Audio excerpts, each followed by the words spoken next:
वरमाय मुलाच्या लग्नात मोठ्या तोऱ्यात वावरत असते. ठळक शब्दाची जात ओळखा. इथे वर हा शब्द ठळक केलेला आहे मित्रांनो आणि त्याची जात आपल्याला ओळखायची आहे.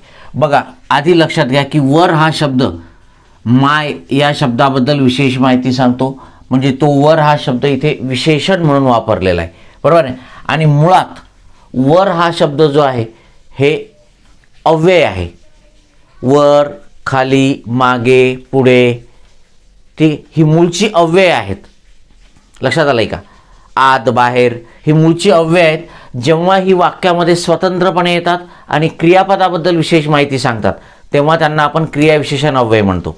आणि जेव्हा ही मूळची अव्यय वर, खाली, मागे, पुढे ही मूळची अव्यय जेव्हा एखाद्या नामाला, सर्वनामाला जोडून येतात तेव्हा ठीक आहे शब्दयोगी अव्ययाचं कार्यसुद्धा करतात.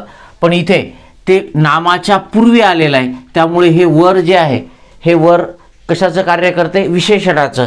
आणि ते अव्ययापासून बनलेलं आहे आणि म्हणून त्याला आपण काय म्हणणार? अव्यय साधित विशेषण. ठीक आहे. मग जी विशेषणे अव्ययापासून बनलेली असतात त्यांना काय म्हणणार आपण? अव्यय साधित विशेषणे. ठीक आहे. वरमाय, वरचा मजला, ठीक आहे, खालचे घर, मागील दार, अशा प्रकारे. नामसाधित विशेषणं, मग आपलं उत्तर काय? 1 नंबरचा पर्याय. नामसाधित विशेषणं कशाला म्हणतात? जी विशेषणे नामापासून बनलेली असतात.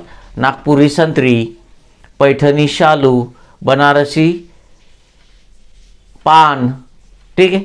तर अशा प्रकारचे कापड दुकान, औषधी दुकान, लवंगी मिरची, अशा प्रकारचे जे आहेत हे नामसाधित विशेषणं. धातुसाधित विशेषणं कशाला म्हणायचं? जी विशेषणं धातूपासून बनलेली असतात. धातू म्हणजे काय? मराठीतील मूळ प्रत्ययविरहित क्रियावाचक शब्द. जा, ये, उठ, बस, खा, पी, अशा प्रकारचे. मग या धातूपासून जी विशेषणं बनतात त्यांना धातुसाधित विशेषणं म्हणतात. जसं हसणारा मुलगा, धावणारी गाडी, पळणारे काय म्हणता येईल तुम्हाला? पळणारे वाहन. ठीक आहे. मग हे धातुसाधित होतील.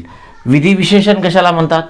जर विशेषण नामाच्या नंतर येत असेल तर त्या विशेषणाला काय म्हणतात?